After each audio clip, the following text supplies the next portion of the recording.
right, so today we're going to do section 312, which is titled Using a Tree Diagram. And we're going to be completing pages 4 and 5. Page 4, you're mostly going to be doing in your groups of 4, and you're going to use your Chromebook. But we're going to read through the directions so you know what to do when you get there. All right? We're going to be answering the question, how can I represent it? So for question number 12, it says, your teacher challenges you to a spinner game. You spin the 2 spinners at right. The first letter comes from spinner number 1, and the second letter comes from spinner number 2. If the letters can form a 2-letter English word, you win. Otherwise, your teacher wins.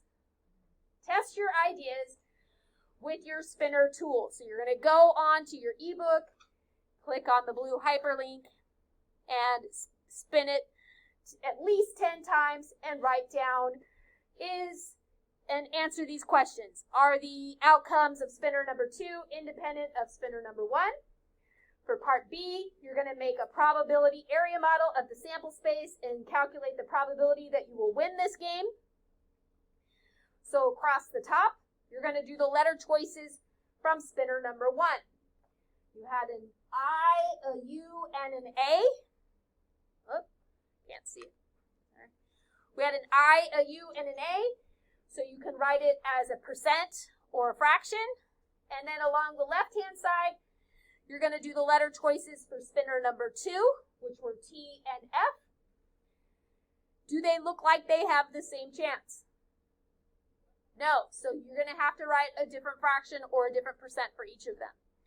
So question number C says, is this game fair? So you're going to decide after you played the game a couple times, it's going to be obvious one way or the other, yes or no. And if you played the game 100 times, who do you think would win more often, you or your teacher? Can you be sure this will happen? Okay, so it's going to become obvious after you've spun it, and you'll say, I'm going to win more often, or the teacher's going to win more often. Okay, then for question number 13, says Sinclair drew the tree diagram at right to model the spinner game in the problem. Okay, so over on the right, if you spin an I, then you can either get T or F. If you spin a U, you can either get T or F. If you spin an A, you can either get T or F. Sabrina says that can't be right. This diagram makes it look like all the words are equally likely. What is Sabrina talking about? Why is this tree diagram misleading? This looks like it's all equally likely, but when we looked at the spinner up top, is it equally likely to get A as it is I? No. Is it equally likely to get T as it is F? So you're going to say it's not equally likely. Therefore, the tree diagram is misleading, right? It's not correct. So what you need to do is start your tree diagram like part B. It says to make the tree diagram reflect the true probabilities in this game, Sabrina writes numbers on each branch showing the probability that the letter will occur. She writes a 1/3 on branch A. So if we come down here to branch A, you're going to write 1/3. She writes a 1/4 on the branch for each T. So from A, I went out to T and wrote 1/4. Okay? I started the tree for you. You're going to finish it together with your group. Okay? So you want to write down as much as I have, then you're going to finish it when you work in your groups of 4. Anybody still writing? Awesome. Oh, okay. Move it up a little bit. Got it? You're good? Okay. Flip over to the top of page 5. Page 5 we're going to do together. Then you're going to go back and work on page 4 with your teams. Okay. Part C says, according to the probability area model that you made in problem 12, what is the probability that you will spin the word at? You'll spin an A, then you'll spin a T. So to get an A, it was a 1 in 3 chance, and to spin a T was a 1 in 4 chance. So you're going to multiply those two together. When you multiply fractions, you multiply the numerator times the numerator. So the 1 times 1 is 1. And then you multiply the denominator times the denominator. So 3 times 4 is 12. That gives you a 1 in 12 chance of spinning the word at. A-T. Okay? Part D. Does this method work for the other combinations of letters? Similarly, calculate the probabilities for each path of the tree diagram at the end of each branch. What is the probability? For example, write 1/12 at the end of the AT branch. Do your answers match those from problem 12? And you're going to write down that they all should be 1/12. And then for part C, you can just skip it. We don't have to do, sorry, that's an E. We don't have to do part E. That really looks like a C. Okay. Let's do question 14 together. Okay, question 14 is titled The Rat Race. Ryan has a pet rat, Romeo, that he boasts is the smartest rat in the county. Sammy overheard Ryan at the county fair claiming that Romeo could learn to run a particular maze and find the cheese at the end. I don't think Romeo is that smart, Sammy declares. I think the rat just chooses a random path through the maze. Ryan has built a maze with the floor plan shown at right. In addition, he has placed some cheese in an airtight container so that Romeo cannot smell the cheese in room A. So the cheese is here in A. Room B does not have cheese. We want to see if the rat can get to the cheese, right? Because then he can eat. Part A says, suppose that every time Romeo reaches a split in the maze, he is equally likely to choose any of the paths in front of him. Choose a method and calculate the probability that Romeo will end up in each room. In a sentence or two, explain why you chose the method you did.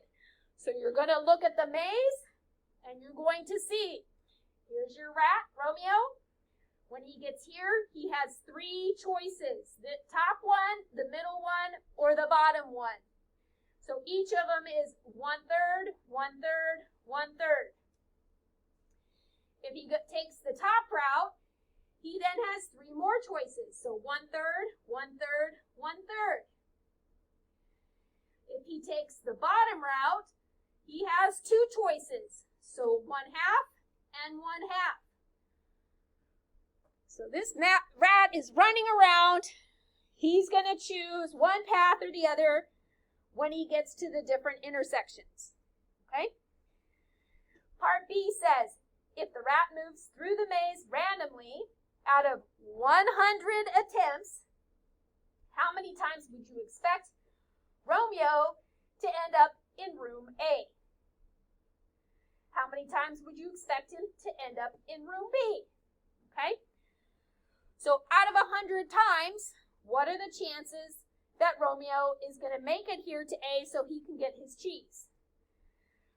So he can either come from this route, or this route, right? To get it from here, he would have a 1/3 here and a 1/3 here. 1/3 times 1/3 is 1/9. If he comes in from here, that rat only had one choice, which was 1/3. If he comes in through this bottom route, he had a 1/3, then a 1/2, which would be 1/6. So we want to add all of those together. In order to add fractions, you have to have something called common denominators. The common denominator for 9, 3, and 16 is 18. Because 9, 3, and 6 all go into 18 evenly, right? So 9 goes into 18 3 times.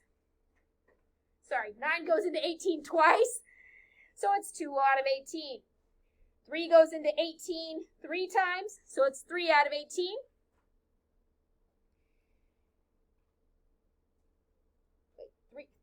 I said it backwards. 3 goes into 18 6 times, so it's 6 out of 18, and 6 goes into 18 3 times, so it's 3 out of 18. So we have these 3 common fractions that we need to add together, which gets us 11/18.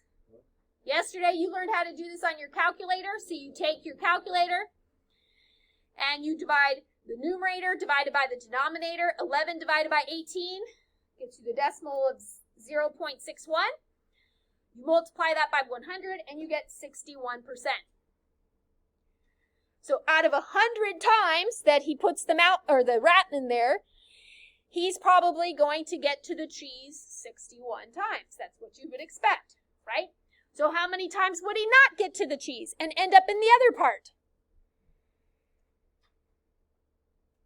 Out of 100 times, 61 times, he gets to part A and gets his cheese. How many times does he not get his cheese? 39 times. So you can do all the fractions again, or you can take 61 and subtract it from 100 and get the 39 times. Okay? Whichever's easier for you. Part C says, after 100 attempts, Romeo has found the cheese 66 times. See how smart Romeo is, Ryan asks. He clearly learned something and got better at that maze as he went along. Sammy isn't so sure. Do you think Romeo learned and improved his ability to return to the same room over time? So you're going to say, yes, I think Romeo is very smart and he improved. Or you're going to say, no, I think Romeo just randomly guessed where he was going and made choices. Okay? Discuss this, or could he just have been moving randomly? Okay, so those are your 2 choices. I think Romeo is super smart, or I think Romeo just randomly guessed and went whichever way.